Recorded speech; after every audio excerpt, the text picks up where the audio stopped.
Katy Wilson, clad in snow-crusted boots and a parka with a fur-lined hood, climbed into the 2001 Ford Explorer and pulled the door closed behind her. Smoke hung heavy in the air, and the oldies song piped through the speakers, all sunshine, happiness, and bubblegum. "How much?" the man asked, as he navigated the Explorer away from the corner. 100, Katy said, glancing at him but avoiding his eyes. She never made eye contact with a customer. If she did, she felt dirty. "All right," he said, flicking his cigarette out the window. "I'm Jim, by the way." "Katy," she said, forcing a smile. Jim was tall and thin with a receding hairline and thick black glasses. He wore a dull brown coat over a plaid shirt. She took him for an outdoorsman type, typical for Northwest Alaska. "How old are you, Katy?" Jim asked as he turned onto Pine Street, which led away from the heart of downtown and into the rugged wilderness. Ahead, the road curved around a snow-covered hillside dotted with pine trees and disappeared. 22, Katy lied. In actuality, she was 17. She never told a customer her real age. Though a lot of guys liked young girls, not many were willing to go to prison for one. She looked older, anyway. Hard living on the streets and a healthy drug habit will do that to you. "You're young," he commented. On the radio, the Beach Boys came on, their mellow, summery sounds standing in stark contrast to the winter tundra around them. "How long have you been doing this?" 2 years, Katy said. Another lie. She had only been hooked for 6 months. "Where are you from?" His questions were beginning to unnerve her. Johns didn't usually batter you with questions. They did you and laughed. What if he was a cop? "Right here." "Timberville?" "Mm-hmm." Strike 3. She was originally from Anchorage. She left 2 weeks ago after her father kicked her out of the house. He didn't like her boyfriend, Darnell, because he was black. She wanted to stay in Anchorage, but Darnell convinced her to come to Timberville. Then he convinced her to start selling herself. Most of her customers were ice road trucker types, hauling freights to the remote towns and villages dotted the northern reaches of the state. They were gruff, hard, and scary. Jim wasn't like them. There was a softness about his face, the kind you'd see in a man who worked behind a desk and couldn't change his own tire if his life depended on it. "You have family here?" If he was a cop, she realized, fine, she'd go to jail, whatever. She was sick of this life anyway. When her sentence was over, she could come out and build a new one for herself. Get a job, an apartment, a boyfriend who didn't let other men have sex with her. "Hey, Katy." "Huh?" Coming out of her reprieve, she saw that Jim was looking at her. "I said, do you have family here?" "No," she said, telling the truth. "That's too bad," Jim said, looking back at the road. A timber truck screamed around a corner and started the descent into town, thick gray smoke belching from the exhaust behind the cab. It was followed by a silver minivan and a battered blue pickup truck with white trim. "I don't have family here either," Jim said.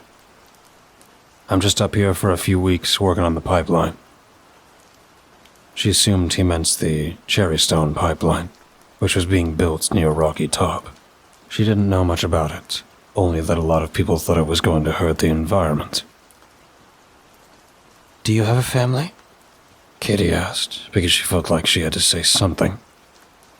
"Back home?" Jim lit another cigarette. A weather forecast came on the radio. A storm was expected to hit overnight, dumping 5 inches before moving east into Canada. "No," he finally said. "An ex-wife, but that's it." For a while, they drove in silence, the humming of the tires on the pavement lulling Katy into a near stupor as she gazed at the countryside without dense walls of pine trees, snow, rocks, and not much else. An ABC news break came on. A Russian jet had buzzed a Navy destroyer in the Persian Gulf. The president was talking tough. Two guys shot up a diner in Florida, one coming through the back door while the other crouched in the trunk of a car in the parking lot. When the people ran from the first guy, the second guy picked them off. At least 8 people were killed, including the gunman, 2 former employees. "Where are you taking me?" Katy asked. They had been driving for what seemed like a long time, and the mountains were closing in around them. "I have a motel room up here," he said. "About a mile." "Okay." Katy nodded, but she was suddenly scared. This wasn't right. They were too far out in the wilderness. A mile further on, Jim hung a right and piloted the Explorer down a rutted dirt road flanked on either side by massive trees. The trunk jostled and shook. "I thought you said we were going to your motel," Katy asked, grabbing the handhold over the door. "We are." Half a mile from the highway, the woods fell away, and Katy beheld not a motel, but a small airport. A squat tower stood against the pregnant white sky, with low metal hangars lined a runway. "This isn't a motel." Jim didn't reply, only glanced at her. There was something in his eyes, something feral. Katy reached for the door handle, but it wasn't there. It had been removed. Terror burst into Katy's chest when she realized what was happening to her. "Let me out," she cried, banging on the window. "Hey!" Jim shouted. He reached over, caught a handful of her hair, and dragged her closer to him. Pain exploded through her head. "I'm not going to hurt you," he said. "Just knock it off." Hysteria had already overwhelmed her. She thrashed and kicked, hitting the window and cracking it. "Bitch," Jim growled. He let go of her hair and hit her in the side of the head so hard, she blacked out. Unconscious, Katy Wilson dreamed. She dreamed that Jim dragged her out of the Ford and helped her to a waiting plane, as though she were a drunk on her way home. Dreams that he bound her hands with yellow rope and shoved a dirty rag in her mouth. It tasted like oil. Dreams that they were soaring high above the Alaska wilderness. Rivers, towns, lakes, and mountains dotted the world below. Off in the distance, she thought she even saw the ocean. When she woke for good, she was slumped in a leather chair, her face pressed against cold glass. Outside, she saw woods, a metal hangar, and a ribbon of concrete. She sat up just as Jim ripped the door open and stuck a pistol in her face. "If you try anything, you're dead. Got it?" An involuntary cry escaped her lips, muffled by the rag taped in her mouth. "Got it?" She nodded. "Good," he said, grabbed her jacket and dragged her out of the plane. A green Jeep Grand Cherokee stood nearby. He got behind her, shoved the gun into the small of her back, and pushed her forward. At the Jeep, he opened the passenger door and shoved her in, looking quickly around like a boy who had stolen a candy bar from the gas station. He hurried around the front end of the Jeep and climbed in. "Get down in the footwell," he said. Obeying, Katy slipped off the seat and into the footwell. Glancing repeatedly at her, Jim threw the Jeep into drive and spun the wheel. As they drove, Katy silently prayed and tried, in vain, to keep terrible thoughts out of her mind. What was he going to do to her? Where was he taking her? 1,000 terrible visions raced throughout her panicked mind, and a pitiful whimper escaped her throat. "Shut up," Jim hissed, and prodded her with the gun. She bit down on the rag. She must have been whimpering still, because he turned up the radio. Frida Payne mourned her way through Band of Gold. Katy closed her eyes and thought of Darnell, back in Timberville, waiting for her at the motel. Would he miss her if she didn't come back? Or would he move on to find another girl to pimp out? Jim spun the wheel, and they turned onto a bumpy, unpaved road. Band of Gold had given way to Rescue Me by Fontella Bass. Jim smiled, glanced down at her. "Rescue me," he sang. "I need you and your love too." He grabbed her with the gun, then a look of hatred crossed his face. "Come on and rescue me," she begged for him to stop, the words muffled.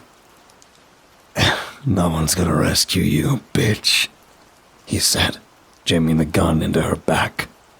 She tried to squirm away, but the door stopped her. Panting, Jim turned his attention back to the road. "No one's gonna rescue you," he repeated. Katy squeezed her eyes closed against a rush of tears and tried to rein in her slamming heart. Something told her he was right. No one would rescue her. A little while later, the Jeep came to an abrupt stop and the music died. Jim got out of the car and came around to her side, pulling the door open. "Come on," he said, grabbing her and dragging her out. She tried to get her feet under her, but before she could, he was shoving her to the ground, her face smashed into a hard hunk of snow, and she felt her bottom lip tear. Without speaking, he grabbed her by the back of her jacket and started dragging her. The hot, coppery taste of blood filled her mouth, and tears slid down her cheeks, where the icy air froze them instantly. The fight had gone out of her, and she offered no resistance. Ahead, she saw a set of weather-beaten wood stairs. At the bottom one, he stopped. Now, something quick and unexpected came over Katy, and in one fluid motion, she spun around and hit him with a well-placed right. Pain exploded up her arm. Jim grunted and stumbled back, falling. She turned and started running away from the house. A dirt road separated Jim's property from a field sloping up to a distant highway. "Bitch!" Jim roared. She half-turned, and he was running after her. She screamed and turned back to the road. When Jim hit her, the air exploded from her lungs. She hit the ground and almost blacked out again. "You're lucky I didn't shoot you," he hissed over, bared teeth. This time, all the fight really left her, and she meekly let herself be dragged across the yard, up the stairs, and into the cabin. Katy sat stiffly in an overstuffed armchair as Jim selected a record from the rack beneath his ancient hi-fi and put it on the turntable. Lobo came on with "I'd Love You to Love Me," hissing, crackling. The cabin was a 3-bedroom affair with a living room and kitchen open to each other. The decor was decidedly 70s, an ugly couch, ugly carpeting, and stone fireplace. They had been in the cabin for what felt like years, but couldn't have been more than hours.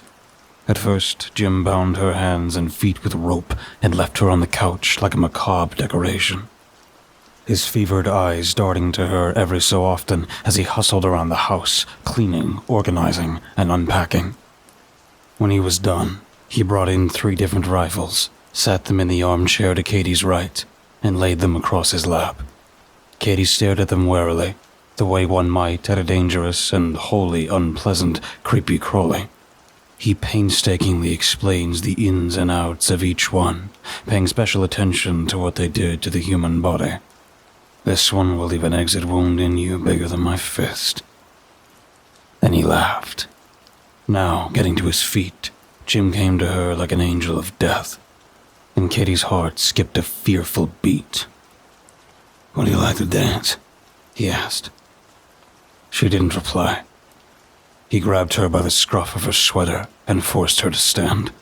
He pulled her body flush to his, buried his face in the crook of her neck, and clutched her butt, making her shudder in revulsion. "It's nice, isn't it?" he asked as he moved them stiffly back and forth. She didn't reply. "Like junior prom." The horror and hopelessness of her situation hit her all at once, and she began to cry. "Shh, shh, shh," Jim said, stroking her hair. "It'll all be over soon." "Please," she sobbed. "Let me go." "Later," he said. "Tomorrow. Just Spend the night with me before you die. That made her cry even harder. After a while, he sat her back on the couch while he made dinner. Spent, Katy stared into space, her pink-rimmed eyes shimmering with unshed tears, and her lips pressed severely together. She made an attempt to escape. Deep, ashy twilight colored the frosty window pane as she was in only her panties, socks, and tank top. If she made it out the door and managed to get away from him, she'd freeze to death in minutes. And while freezing was probably better than whatever Jim had in store for her, she really didn't want to die. Sometime later, he brought her a plate and sat it on the coffee table in front of her. "You should eat," he said. "You'll need your strength." He changed records on the hi-fi. The sweet belted out Little Willie. Jim danced and sang along as he fixed his own plate. He sat in his armchair, and Katy swallowed thickly. At any moment, he could fall on her, rip her clothes off, and a shiver ripped down her spine. "Here's how it is," he said, around a mouthful of mashed potatoes. "Tomorrow at dawn, I'm gonna let you go. Then I'm gonna come after you, and I won't be alone." Katy swallowed again. "I have a bloodhound," he smiled. "Well, I'm not really a bloodhound. You'll see. I think it's an alien, monster, something. I found it in the woods a while back." He shoved another forkful of potatoes into his mouth. "It's really cool." Katy's stomach turned, just when she thought he couldn't get any crazier. "It's a hell of a tracker, too. Before I found it, I had 2 girls almost get away. Now, with it, no chance." He chuckled.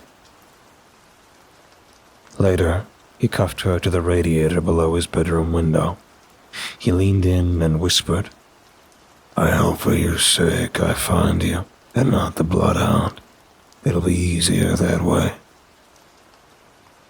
He turned out the lights and went to sleep then, and Kathy was left alone with his snoring and the realization that she was going to die, that Jim was totally insane, and he was going to kill her. She cried silently, and surprisingly, fell into a deep and restful sleep. When she woke, it was to Jim shaking her. He was wearing the same brown coat from the day before, but now gloves, boots, a cap with ear flaps, and sunglasses. A high-power rifle was slung over his shoulder. The pistol was tucked into the waistband of his pants. "Time to go," he said, uncuffing her. Surprising herself, Katy lunged for the pistol, but anticipating her action, Jim punched her in the side of the head so hard she saw stars. Literally. "You're a feisty one," he said, dragging her to her feet. She was lightheaded and felt like she was going to puke. "You have it pretty damn well," he continued as he led her into the living room. "I could be raping you or cutting you apart piece by piece right now, but I'm not. How about some gratitude?" Outside, the air was bitter. Fresh snow lay on the ground. Poking her in the back with the rifle, Jim led her around the back of the house to what looked like a stable. "Hey, buddy, you up?" Jim called. He pushed open a wooden door. He said something about an alien last night, and while Katy didn't believe him, her heartbeat quickened regardless. She whipped her head away and closed her eyes so she wouldn't have to see Jim's bloodhound, whatever it may be. "Look," he commanded. "No," she said, her voice weak. Jim grabbed her by her hair and forced her to. "Look at it." Slowly, Katy pried her eyes open. Lit by flickering firelights, the inside of the stable was carpeted with hay. Sickly heat and the sickly sweet odor of decay washed over her, and her gourd rose. At first, she said nothing. Then, A strange shape took form in the shadows. A wet, squelching sounded as it inched its way into the light like a giant worm, and Katy's blood ran cold. An excited grin spread across Jim's lips, and his grip on the back of her parka tightened. No. The thing slithered into the light, and when Katy gazed upon it, a shocked wheeze escaped her throat. It was long and cylindrical, like a snake, its mottled flesh white and covered in fine hairs that quivered as they seemed to taste the frigid morning air. It had no legs that Katy could see, but it did have teeth. Rows and ranks of saliva-coated fangs crowding a wide, yawning maw. Dozens, maybe hundreds of tiny black eyes clustered atop what passed for its head, putting her in mind of a spider. And when they met hers, they gleamed with wicked and terrifying intelligence. A tremble ripped through Katy's frame, and Jim let out a hearty laugh of sadistic amusement. Like I said, he told her, I hope I'm the one who finds you, and not him. For the first time, Katy completely agreed with him. Jim loaded her into the Jeep and drove 20 minutes to their destination. The thing was in a trailer hitched to the back, and every so often it moved from side to side, making the truck quiver. On the radio, CK and the Sunshine Band grooved their way through boogie shoes. We're 20 miles away from even a fire road, Jim said. If you can survive, you can go. If not... He let the thought hang unfinished between them. He was lying. As much as she wanted to hope, she knew in her heart that he wouldn't willingly let her go. Eventually, Jim parked the Jeep in a snowy clearing encircled by towering pines and dragged her out. A preternatural hush lay over the woodlands, as though the world were holding its breath in anticipation. Untying her hands, he shoved her away, and she stumbled in the near knee-high powder. Go on. You got 5 minutes. She was running before he'd even finished speaking. It wasn't until she reached the tree line that she realized she was whimpering and saying, "Cut, cut, cut, cut," over and over again, like a mantra. Before she bounded into the forest, she looked back and saw Jim opening the trailer and leading the monster out on a leash. It bucked and thrashed, its head tossing back and forth. Maybe she was hysterical, but she imagined she could hear it panting with dark excitement. The trees were spaced widely apart. From the clearing, the land sloped up. Leaning against one of the trees and fighting back her sobs, Katy took a deep breath and glanced back. Whatever she did, she couldn't let that thing catch her. Its slimy body on hers, its fetid breath breaking over her face, its teeth ripping and rending. She shuddered and let out a strangled moan that echoed through the forest. Pushing away from the trunk, she trudged through the ever-deepening snow as quickly as she could, heart blasting and the back of her neck tingling. As the land grated up, the snow thinned out until it was only to her ankles. Jim's voice rose behind her, seeming to come on every side. Yeah! In other words, let the game begin. Not looking where she was going, she hit a fallen tree and fell hard, skinning her knees and elbows. A strange, shrieking cry consumed the day, and Katy's soul petrified. "We're coming for you, Katy!" Jim yelled. She looked back and saw an impossibly fast flash of white between the trees. She let out a strangled cry and turned back. A stream was coming up, icy cold water splashing over smooth, rounded rocks. Maybe she could lose its scent. She'd seen old movies where convicts on the road lost bloodhounds by going through water. When she bounded into the creek, she let out an involuntary gasp and froze. The water was bitterly cold, sapping the heat from her flesh and bones, burning them, numbing them. She hesitated, but the thing screamed again. Closer. And holding her arms straight out on either side of her for balance, she picked her way downstream. The soles of her boots slipped, and her heart jumped into her throat, but she kept from falling. A half-mile down, the stream opened up and became deeper. She waded out, rested on the bank, and listened. Other than her own ragged breathing, the day was silent. A gunshot rang out then, kicking up a cloud of dirt next to her, and she jumped. She saw Jim standing behind a tree 100 feet away, the rifle in his arms. He reloaded and fired again, hitting the water in front of her. Screaming, she got back to her feet and started to run. But the thing appeared, a low, rattling hiss issuing from its mouth. Katy's heart stopped, and she fell back a step, her eyes widening in horror. "Trapped, bitch!" Jim yelled. The thing surged toward her like a wave of toxic sludge, and on pure instinct, she darted right, just as Jim pulled the trigger again. The whip crack of the rifle filled the day, scaring birds into flight. The monster let out an unearthly screech of misery and pain. The bullet had struck it in the face, ripping away most of its eye.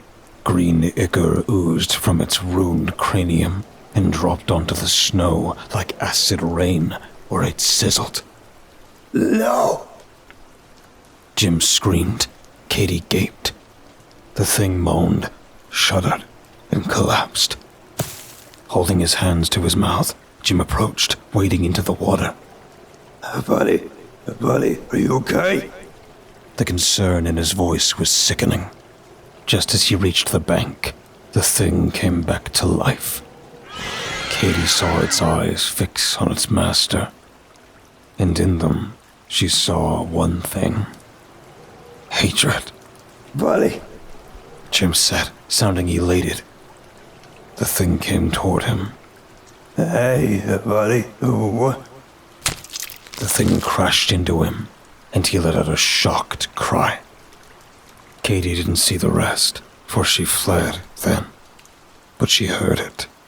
Jim's frenzied screams growing higher and higher before cutting out, and the thing's excited panting staying with her for the rest of her life.